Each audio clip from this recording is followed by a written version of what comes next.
Welcome to Milanam Tamil academy. இந்த வீடியோவில் railway துறையிலேருந்து ஒரு சூப்பரான வேலைவாய்ப்பு அறிவிப்பு வெளியாகிருக்கு. ஸோ அதை பற்றி நம்ம பார்க்கலாம். சென்னையில் இருக்கக்கூடிய ஐசிஎஃப் அங்கேருந்து தான் இந்த நோட்டிஃபிகேஷன் வெளியிட்டிருக்காங்க. இதில் senior clerk, junior clerk, technician இது மாதிரி பல்வேறு பதவிகளுக்கு இப்போது வேகன்சிஸ் கொடுத்துருக்காங்க. ஸோ இதுக்கு யாரெல்லாம் விண்ணப்பிக்கலாம், இதற்கான கல்வி தகுதி என்ன, இதுக்கு நம்ம எப்படி அப்ளை பண்ணுறது, எல்லா தகவலையும் இந்த வீடியோவில் நம்ம பார்க்கலாம். ஸோ சூப்பரான இந்த வேலைவாய்ப்பு பற்றி முழுமையாக தெரிஞ்சுக்க இந்த வீடியோவை ஸ்கிப் பண்ணாமல் பாருங்கள். நம்ம சேனலில் வரக்கூடிய latest government job, government schemes பற்றின அப்டேட்லாம் நீங்கள் தொடர்ந்து தெரிஞ்சுக்க நம்ம சேனலை சப்ஸ்கிரைப் பண்ணிக்கோங்க. இந்த வீடியோவை உங்கள் ஃப்ரெண்ட்ஸ் நிறைய பேருக்கு ஷேர் பண்ணுங்கள். So integral coach factory Chennai இங்கேருந்து தான் இந்த வேலைவாய்ப்பு அறிவிப்பான வெளியாக இருக்குது. நம்ம சென்னையில் இருக்கக்கூடிய ஐசிஎஃப்லேருந்து தான் இந்த நோட்டிஃபிகேஷன் வந்து கொடுத்துருக்காங்க. ஸோ இதுக்கான அந்த இம்பார்ட்டன்ட் டேட்ஸ் நம்ம பார்த்தலாம். ஓப்பனிங் டேட் ஆன்லைனில் அப்ளை பண்ணுறதுக்கான ஆரம்ப தேதி 11/11/2024 அன்றைக்கு காலை 9 மணிலேருந்து 10/12/2024 அன்று இரவு 23:59 அது வரைக்கும் நம்ம ஆன்லைனில் அப்ளை பண்ணலாம் அப்படின்னு சொல்லியிருக்காங்க. ஸோ இதுக்கான அப்ளிகேஷன் வந்து நம்ம ஆன்லைனில் தான் சப்மிட் பண்ண முடியும். Okay. Integral coach factory invites online application from outstanding sports person who are Indian citizens for recruitment to the post in the pay level 1, 2, 3, 1, 2 and 5 of the 7th Central Pay Commission against sports quota. So இது வந்து sports கோட்டாவில் இந்த வேலை வாய்ப்பானது அறிவிக்கப்பட்டிருக்கு. So என்னென்ன விளையாட்டில் சாதனை பண்ண அந்த வீரர்கள் வந்து இந்த வேலைக்கு விண்ணப்பிக்கலாம் அப்படின்னு அந்த லிஸ்ட்டு கொடுத்துருக்காங்க. ஸோ அதை நம்ம பார்க்கலாம். ஃபஸ்ட்டு வந்து ஃபுட்பாலு மென்னு, இதில் வந்துட்டு goal keeper, Defender, forward, midfielder, so இது மாதிரி அந்தந்த குறிப்பிட்ட அந்த நிலையில் விளையாடக்கூடிய வீரர்கள் வந்து விண்ணப்பிக்கலாம் அப்படின்னு சொல்லியிருக்காங்க. ஸோ அதுக்கு நம்பர் ஆஃப் வேகன்சிஸ் வந்து goal keeper 1, defender 2, forward 1, midfielder 2. அடுத்து வந்து கபடி விமன், இதில் வந்து left cover 1, right cover 1, left corner 1, right corner 1, raider 3, allrounder 2. Okay. அடுத்து வந்து பேஸ்கெட் பால் விமன், ஸோ இதில் பார்த்திங்க அப்படின்னா point guard, pivot, forward, allrounder, setter, universal. So மொத்தமாக வந்து 8 வேகன்சிஸ் கொடுத்துருக்காங்க. ஓகே. அதேமாதிரி அடுத்து வந்து அத்லெட்டிக்ஸ் விமன் 1 ட்ரிபிள் ஜம்பில், கிரிக்கெட்டு மென்னு பேட்ஸ்மேன் 1. ஸோ டோட்டலாக வந்து 25 வேகன்சிஸ் கொடுத்துருக்காங்க. ஸோ இந்த குறிப்பிட்ட அந்த விளையாட்டில் அந்த குறிப்பிட்ட நிலையில் விளையாடக்கூடிய வீரர்கள் தான் இதுக்கு விண்ணப்பிக்கணும் அப்படின்ற தெளிவாக கொடுத்துருக்காங்க. ஸோ நீங்கள் வந்து அந்த குறிப்பிட்ட விளையாட்டில் வந்து உங்களுக்கு தகுதி இருக்குது அப்படின்ற பட்சத்தில் இந்த வேலைக்கு நீங்கள் விண்ணப்பிக்கலாம். List of eligible candidates will be published in the website. So இதுக்கு தேர்வு செய்யப்பட்ட அந்த விண்ணப்பதாரனுடைய அந்த லிஸ்ட் வந்து வெப்சைட்டில் வெளியாகும் அப்படின்னு சொல்லியிருக்காங்க. Document verification will be done 1 day prior to the date of trials. So இந்த விளையாட்டில் உங்களுக்கு இருக்க தகுதி அந்த ட்ரையல் மூலமாக அவங்க வந்து பரிசோதனை செய்வாங்க. ஸோ அதற்கு ஒரு நாள் முன்னதாக வந்து உங்களுடைய டாக்குமெண்ட் வெரிஃபிகேஷன் இருக்கும் அப்படின்னு சொல்லியிருக்காங்க.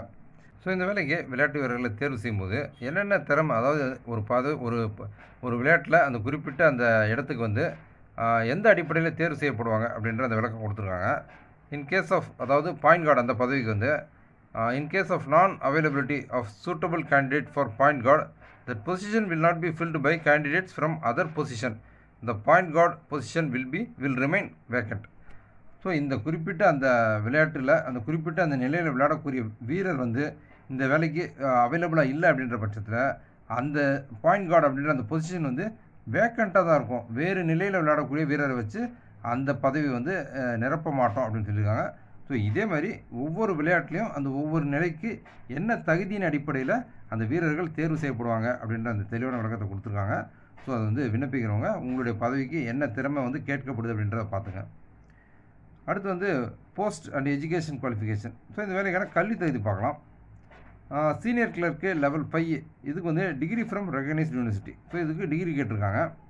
ஜூனியர் கிளர்க்கு லெவல் 2, இது வந்து 12th +2 stage or its equivalent. So +2 அல்லது அதற்கு இணையான கல்வி தகுதி இருக்கிறவங்க இந்த வேலைக்கு விண்ணப்பிக்கலாம்.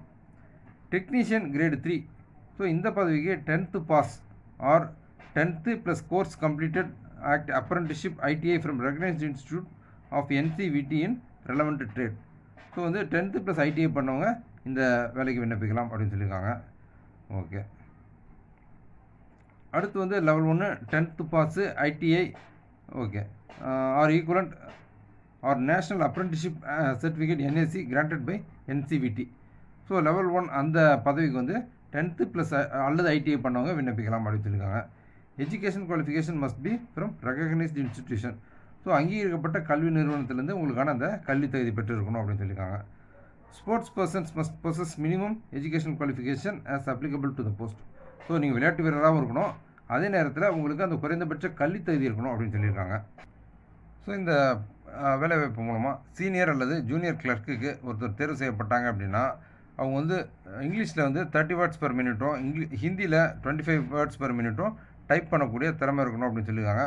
ஒருவேளை அவங்க வந்து அந்த டைப்பிங் ஸ்கில் இல்லை அப்படின்ற பட்சத்தில் அவங்க அந்த டைப்பிங் கற்றுக்கிற வரைக்கும் அவங்களுடைய அந்த அப்பாயின்மெண்ட் வந்து ப்ரொவிஷ்னலாக தான் இருக்கும் அப்படின்னு சொல்லி அவங்க வந்து ட்ரீட்டட் அஸ் ப்ரொவிஷ்னல் அப்படின்னு சொல்லி கொடுத்துருக்காங்க.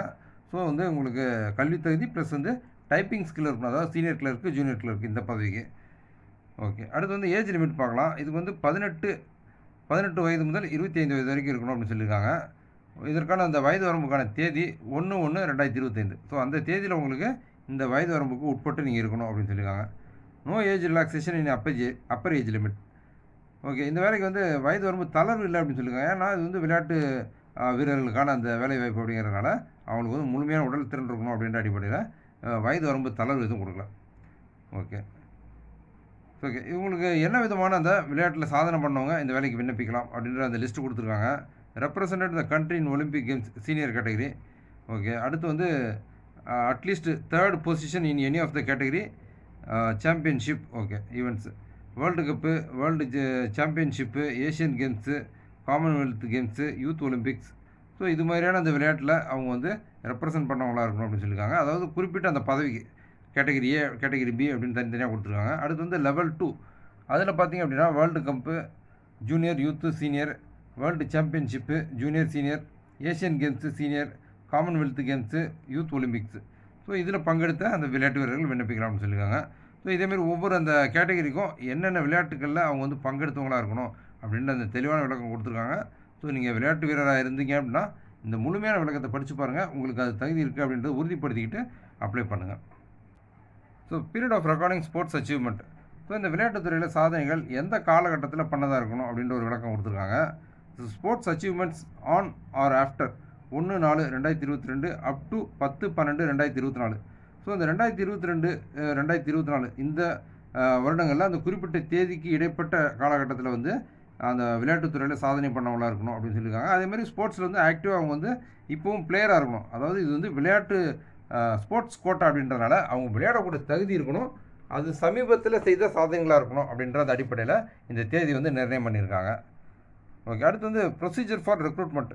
Candidates who apply in the response to this notification and are found eligible for consideration for appointment against sports quota will be assessed based on their performance during trial and sports achievement. Document verification of eligible candidates will be held one day before the date of trials.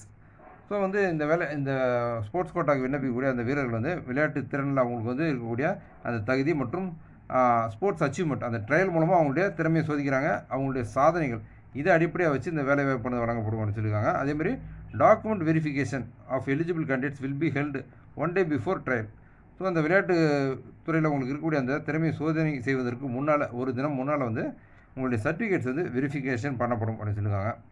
So இந்த வேலைக்கான document வெரிஃபிகேஷனுக்கு என்ன மாதிரி சான்றிதழ்கள் நம்ம சமர்ப்பிக்கணும் அப்படின்ற list கொடுத்துருக்காங்க. Application print out நம்ம விட்டுருக்கணும். அதேமாதிரி அதாவது பிறந்த தேதிக்கு 10th ஆர் மெட்ரிகுலேஷன் சர்டிஃபிகேட்டு அல்லது பர்த் சர்டிஃபிகேட் இருக்கணும். ஸோ எஜுகேஷன் குவாலிஃபிகேஷன் வந்து அவங்க என்ன கேட்டிருக்காங்களோ அதுக்கு உண்டான சான்றிதழ் இருக்கணும். ஸ்போர்ட்ஸில் செஞ்ச சாதனைகளுக்கான சான்றிதழ்கள் இருக்கணும். அதேமாதிரி ரீசெண்டாக எடுத்த passport size photo, receipt of application fees. So application fees pay பண்ணதுக்கான ரெசிப்ட்டு. ஸோ இதுமாதிரி நிறையா உங்களுக்கு அந்த சான்றிதழ் லிஸ்ட்டு கொடுத்துருக்காங்க. ஸோ அதை முழுமையாக பார்த்துங்க. Only candidates who fulfil the eligible criteria during document verification will be subject to sent next stage selection process. Selection will consist of trial followed by assessment of sports achievement educational qualification. So இந்த வேலைக்கு வந்துட்டு உங்களுக்கு வந்து உங்களுக்கு அந்த அதாவது ஸ்போர்ட்ஸில் நீங்கள் செஞ்ச சாதனைகளை வந்து வெரிஃபை பண்ணுறாங்க. ஸோ அதுக்கப்புறமா உங்களுக்கு ஒரு ட்ரையல் இருக்குது. ஸோ உங்களுடைய அந்த விளையாட்டில் உங்களுக்கு இருக்கக்கூடிய அந்த திறமை அதன் அடிப்படையிலையும் நீங்கள் விளையாட்டில் செய்திருக்கக்கூடிய சாதனை அடிப்படையிலையும் கல்வி தகுதி இது மூணையும் அடிப்படையாக வச்சு தான் இந்த வேலை வாய்ப்பானது வழங்கப்படுது. ஸோ ஹவு டு அப்ளை, இந்த வேலைக்கு எப்படி அப்ளை பண்ணுறதுன்றதை பார்க்கலாம். ஸோ இதுக்கு வந்து நம்ம ஆன்லைனில் மட்டும்தான் அப்ளை பண்ண முடியும். 11/11/2024 10/12/2024 வரைக்கும் நம்ம ஆன்லைனில் அப்ளை பண்ணலாம்.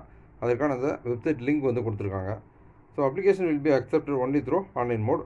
Candidates who wish to apply need to log on to ICF web portal. Okay. Candidates should read the notification thoroughly and fill in online application form carefully and correctly. No corrections in the application will be permitted. Once the application is submitted, candidates can submit only one application. Submission of multiple applications will lead to cancellation of candidature. So நீங்கள் வந்து ஆன்லைனில் apply பண்ணும்போது சரியான தகவல்களை சரிபார்த்து கொடுங்க அப்படின்னு சொல்லியிருக்காங்க. நீங்கள் தவறான தகவலை கொடுத்துட்டீங்கன்னா எந்த விதமான மாற்றமும் செய்ய முடியாது. ஸோ அதேமாதிரி வந்துட்டு நீங்கள் ஒரு அப்ளிகேஷன் மட்டும் தான் ஆன்லைனில் சப்மிட் பண்ணணும். ஒன்றுக்கு மேற்பட்ட விண்ணப்பங்களை சமர்ப்பிச்சிங்க அப்படின்னா உங்களுடைய அந்த விண்ணப்பம் வந்து நிராகரிக்கப்படும் அப்படின்னு சொல்லியிருக்காங்க. ஸோ நீங்கள் வந்து அந்த ஆன்லைனில் அப்ளை பண்ணுறதுக்கான அந்த அஃபிஷியல் வெப்சைட் லிங்க் வந்து நான் உங்களுக்கு டிஸ்கிரிப்ஷனில் கொடுத்துட்றேன். அதில் போய்ட்டு இந்த நோட்டிஃபிகேஷனை முழுமையாக படித்து பார்த்து அது தேவையான தகவல்கள் அனைத்தையும் தெரிஞ்சுக்கிட்டு ஆன்லைனில் அப்ளை பண்ணுங்கள். ஸோ நீங்கள் வந்து விளையாட்டு வீரராக இருந்தீங்க அப்படின்னா உண்மையிலே இது வந்து ஒரு அருமையான வாய்ப்பு. அதாவது உங்களுடைய விளையாட்டில் நீங்கள் செய்திருக்கக்கூடிய சாதனைகள், விளையாட்டில் உங்களுக்கு இருக்கக்கூடிய திறமை மற்றும் உங்களுடைய கல்வி தகுதி, இதன் அடிப்படையில் இந்த ஐசிஎஃப் அதாவது ரயில்வே வேலையானது உங்களுக்கு கிடைக்கிறதுக்கான வாய்ப்புகள் இருக்குது. ஸோ விளையாட்டுத்துறை சார்ந்த அந்த குறிப்பிட்ட கல்வி தகுதி இருக்கக்கூடிய வீரர்கள் இந்த வாய்ப்பை தவற விட்டுறாதீங்க. ஸோ இந்த ரயில்வே துறை வேலையை பற்றி இந்த வீடியோ நான் ஷேர் பண்ண இன்ஃபர்மேஷன்லாம் உங்களுக்கு ரொம்ப யூஸ்ஃபுல்லாக இருந்திருக்கும்னு நான் நம்புகிறேன். இந்த வீடியோ பற்றின உங்களுடைய வியூஸை கமெண்ட்டில் ஷேர் பண்ணுங்கள். நம்ம சேனலில் வரக்கூடிய latest government job, government schemes பற்றின அப்டேட்லாம் நீங்கள் தொடர்ந்து தெரிஞ்சுக்க நம்ம சேனலை சப்ஸ்கிரைப் பண்ணிக்கோங்க. இந்த வீடியோவை உங்கள் ஃப்ரெண்ட்ஸ் நிறைய பேருக்கு ஷேர் பண்ணுங்கள். மீண்டும் இன்னொரு வீடியோவில் சந்திப்போம்.